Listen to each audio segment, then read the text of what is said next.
주 예수님의 성탄의 기쁨이 여러분 모두에게 충만하시기를 주님의 이름으로 축복합니다. 오늘 이 시간 저는 여러분과 더불어 첫 번째 크리스마스를 맞이했던 베들레헴 목자들과 함께 하고 싶습니다. 우리 함께 베들레헴 근방의 들판으로 한번 가보실까요? 한밤중입니다. 목자들이 들에서 자기 양떼를 지키고 있습니다. 그런데 갑자기 밝은 빛이 비춰지면서 주의 천사가 목자들 곁에 나타났습니다. 깜깜한데 밝은 빛이 비춰지면서 천사가 나타났으니 얼마나 무서웠을까요? 얼마나 깜짝 놀랐을까요? 여러분도 그렇겠죠? 목자들이 크게 무서워합니다. 그러자 천사가 말합니다. 무서워하지 말아라. 내가 온 세상 모든 사람들이 크게 기뻐할 좋은 소식을 너희에게 전한다. 그것은 바로 오늘 다윗의 동네에 너희를 위하여 구주가 나셨으니 곧 그리스도 주시니라. 다시 말해서 세상을 구원할 구세주 그리스도가 오늘 나셨다고 하는 것입니다. 그러면 이 천사의 말이 사실인지 아닌지, 구주가 진짜 태어났는지 안 태어났는지 무엇을 알 수 있습니까? 천사가 세 가지 표적을 이야기합니다. 첫째는 다윗의 동네. 다윗의 동네는 어디예요? 베들레헴이잖아요. 베들레헴에서 구주가 나셨다는 거예요. 둘째는 아기가 지금 구유에 누워 있다는 것입니다. 그리고 셋째는 아기를 강보로 싸고 있다는 것입니다. 다윗의 동네에 너희를 위하여 구주가 나셨으니 곧 그리스도 주시니라. 너희가 가서 강보에 쌓여 구유에 누워있는 아기를 보리니 이것이 너희에게 표적이니라. 그러니까 이런 모든 조건이 다 이루어진 것을 보면 그 아기가 바로 그리스도 구주이신 것을 너희가 분명히 알 수 있다. 그런 뜻입니다. 그 당시에 유대 사람들은 말은 전쟁용이어서 키울 수가 없었습니다. 로마가 그것을 금했습니다. 하지만 일반 서민들은 나귀는 키울 수 있었는데, 그래서 동네마다 이 나귀나 양을 키울 수 있는 마구간이 여러 있었습니다. 그러나 베들레헴의 여러 마구간 중에서 갓난아기가 강보에 쌓여 구유 위에 누워있는 마구간은 어디에도 없었을 것입니다. 목자들이 천사의 이야기를 듣고 베들레헴으로 갑니다. 그리고 이 집 마구간, 저 집 마구간 기웃거리면서 찾아보았겠죠. 여기 있나? 근데 정말 여물통에 누워있는 아기가 있는지 찾아보는데 정말 천사가 말한 것처럼 한 마구간 여물통에 갓난아기가 누워 있습니다. 와, 이럴 수가 하면서 마구간 안에 들어갔는데, 들어가서는 이 목자들이 또 한 번 깜짝 놀라게 됩니다. 왜 놀랐을까요? 마구간에 있는 똥 밟아서? 아니에요. 아닙니다. 왜 놀랐을까요? 그것은 바로 강보 때문이었습니다. 강보. 유대인들은 왜라고 하는 책이 있어요. 우리들은 잘 모르는 유대인들만의 이야기가 거기에 기록이 되어 있어요. 유대인들은 왜라고 하는 책에 보면 과거 유대인들의 예비 엄마들은 태교를 하면서 아기를 해산하기 전에 뭐를 준비하냐면 강보를 준비합니다. 오늘날에도 뭐 베이비 샤워 비슷하게 하잖아요. 그 시대에는 엄마들이 강보를 준비합니다. 강보는 한 요 정도 넓이에 한 2m 50 정도 되는 긴 천으로 된 아기 이불입니다. 거기에다가 이 아기를 이렇게 쌉니다. 강보로. 그리고 전통적으로 유대인들은 그 강보에다가 아기의 이름을 기록해 놓아요. 그리고 꼭 아기에게 말해주고 싶은 엄마의 소원, 아빠의 소원, 기도라든지 성경 구절이나 이런 것을 거기에다가 이렇게 수를 놓습니다. 강보에다가. 사실 갓난아기가 아기 이불, 강보에 쌓여 있는 것은 당연한 일이죠. 아기들을 다 강보에 싸죠.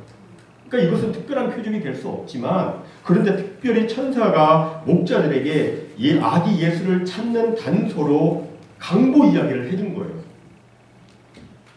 물론 지금 예수님의 강보가 남아있지 않아서 정확한 확인은 불가능합니다. 하지만 유대인들의 전통대로라면 마리아는 아기의 이름을 강보에다가 수 놓았을 것입니다. 아기의 이름은 무엇입니까? 마태복음 1장에 보면 천사가 이렇게 말합니다. 아기가 태어나기 전인데 천사가 이렇게 말을 해요. 다윗의 자손 요셉아, 네 아내 마리아 데려오기를 무서워하지 말라. 그에게 잉태된 자는 성령으로 된 것이라 아들을 낳으리니 그 이름을 예수라 하라. 이는 그가 자기 백성을 그들의 죄에서 구원할 자이심이라. 이 아기, 그 예수의 이름이 강구에 있는 거예요. 히브리어로는 예수아예요. 헬라어로는 예수스예요. 예수스. 그 강구에 적힌 아기 이름 예수아를 읽으면서 예수스를 읽으면서 목자들은 크게 기뻐했을 것입니다.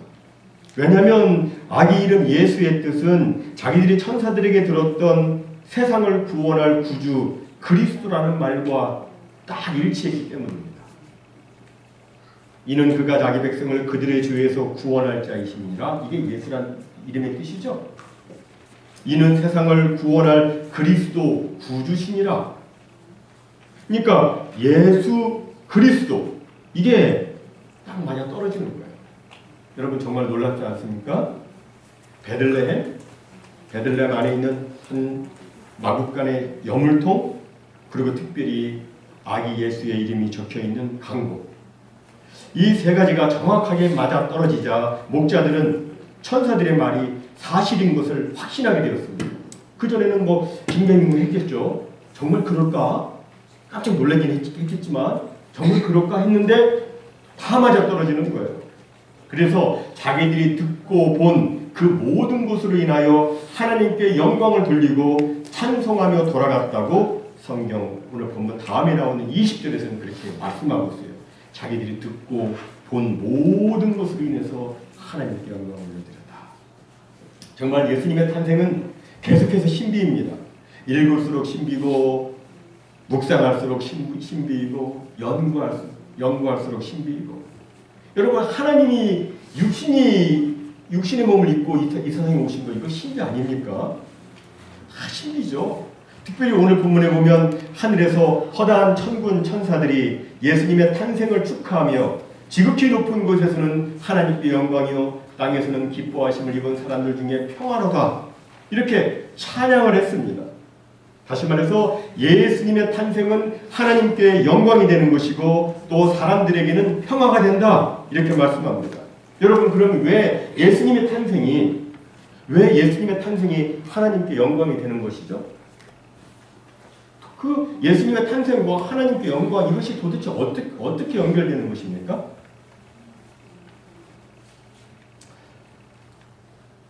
오늘 이 부분을 잠시 말씀드리도록 하겠습니다. 제가 언젠가 말씀드렸는데 하나님의 영광이란 말은 하나님다우심이 온전히 드러나는 것이라고 말씀드렸습니다. 하나님이 하나님답게 드러날 때 이게 하나님의 영광이에요. 그럼 하나님은 어떤 분이세요?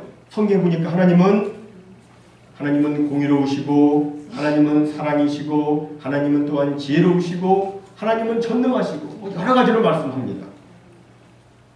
그럼 도대체 예수 그리스도의 탄생이 하나님의 지혜와 하나님의 공의와 하나님의 사랑과 하나님의 전능과 이게 어떻게 연결되어서 예수님의 탄생이 그 하나님의 하나님 되심을 드러내도록 했는가? 이걸 좀 살펴봐야 되겠어요. 굉장히 중요한 대목입니다. 우리가 다 고백하듯이 우리 모든 인간은 다 죄인이죠. 로마서 3장 23절에 보면 모든 사람이 다 죄를 범하였음에, 다 죄를 범했다고 말씀합니다. 죄를 범했다면 그 죄에 대해서 벌을 받아야 되는데 죄에 대한 하나님의 공의의 심판은 뭡니까? 사망입니다. 영원한 사망이에요. 죄의 삭은 사망이에요. 우리 모든 사람들은 죄인이기 때문에 하나님의 공의에 따라 다 죽어 마땅합니다.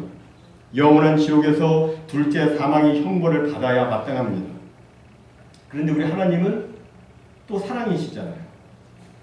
하나님은 사랑이시기 때문에 우리 인간들이 영원한 형벌 받는 것을 차마 그냥 내버려 둘 수 없으셨습니다. 그래서 하나님은 죄인들을 구원하기 원하시는데 하지만 만약에 하나님이 죄에 대해서 벌을 내리지 않고 그냥 죄를 용서해주고 구원해준다면 이것은 또한 하나님의 공의에 저촉이 됩니다. 죄인들을 그냥 구원하자니 하나님의 공의에 저촉이 되고 그냥 형벌을 받게 하자니 하나님의 사랑이 용납지 못하고, 그죠? 정말 이러지도 못하고 저러지도 못하는 그런 딜레마에 빠지게 된 것입니다.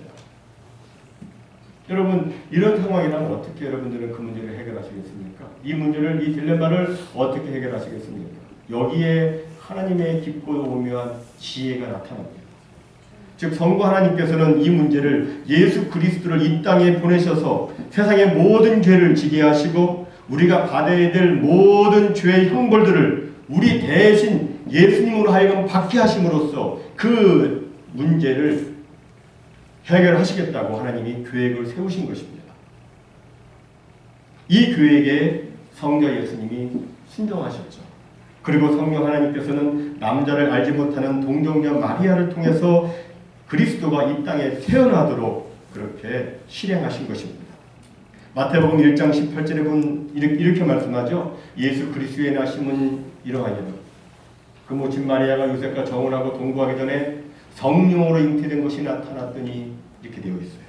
성령으로 잉태된 것이 나타났더니. 이 말씀에서처럼 예수님은 성령 하나님의 능력으로 마리아의 몸을 통해서 이 땅에 태어나시게 된 것입니다. 이처럼 예수님의 탄생은 그냥 보통 방법으로 그렇게 되어진 것이 아닙니다.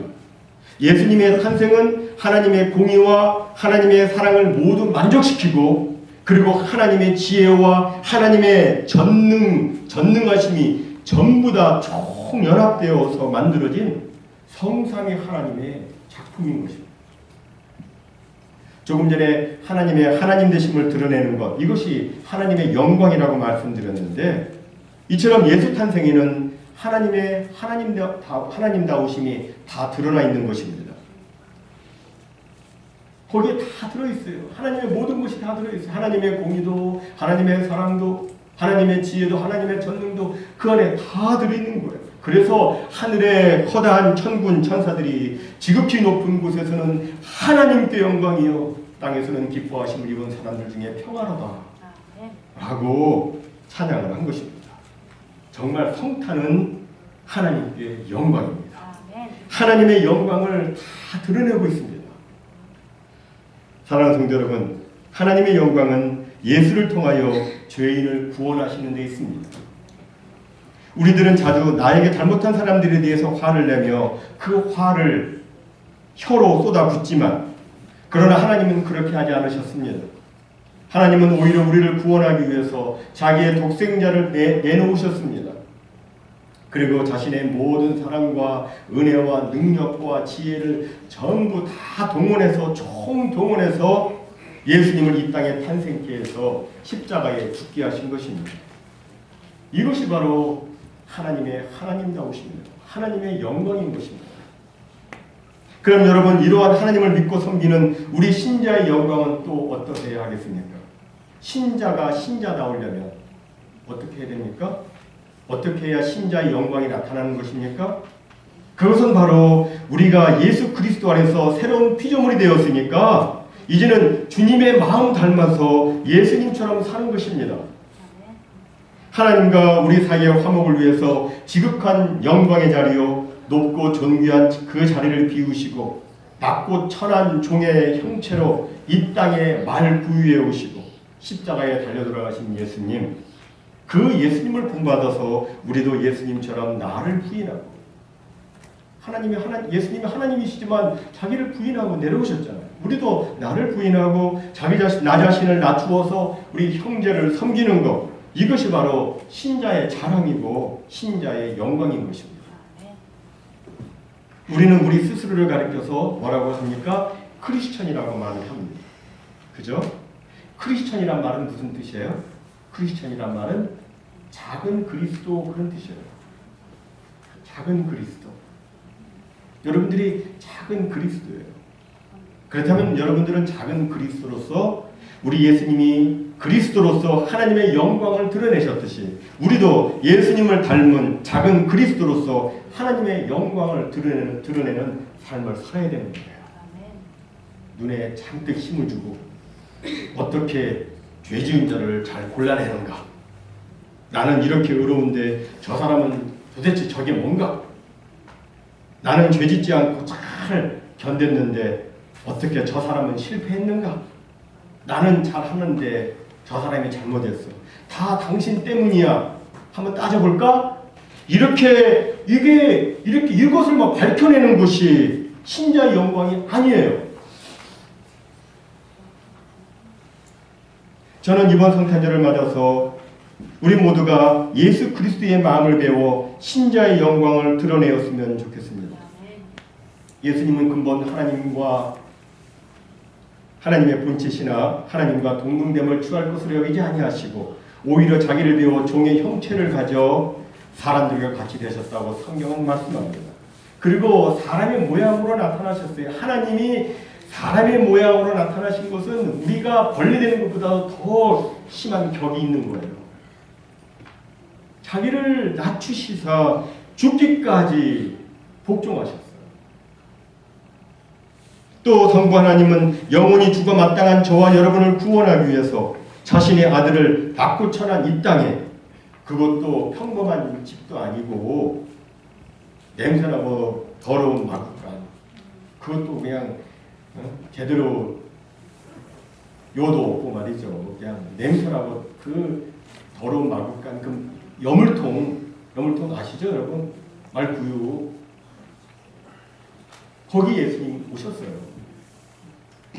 그곳으로 하나님이 보내셨어요. 그리고 결국에는 아들 예수님이 모진 수모와 고통을 당하는 십자가에 죽는 데까지 하나님이 그렇게 내놓으셨습니다. 여러분, 이것이 하나님의 영광이에요. 이것이 하나님다우심입니다. 하나님이 아니고서야 어떻게 그렇게 하겠습니까? 여러분, 아들 하나밖에 없는데 죄인을 위해서 내놓을 사람이 있습니까? 마땅히 죽어 마땅한 죄인을 위해서 자기 자녀 내놓을 사람이 있어요? 없잖아요. 그렇게 못하잖아요. 하나님의 영광이에요. 우리를 위해서, 우리 죄인을 위해서 내놓으신 거예요. 예수님은 순종하셨습니다. 사랑하는 성도 여러분, 크리스마스의 아름다움은 아름다운 장식이 있는 것이 아닙니다.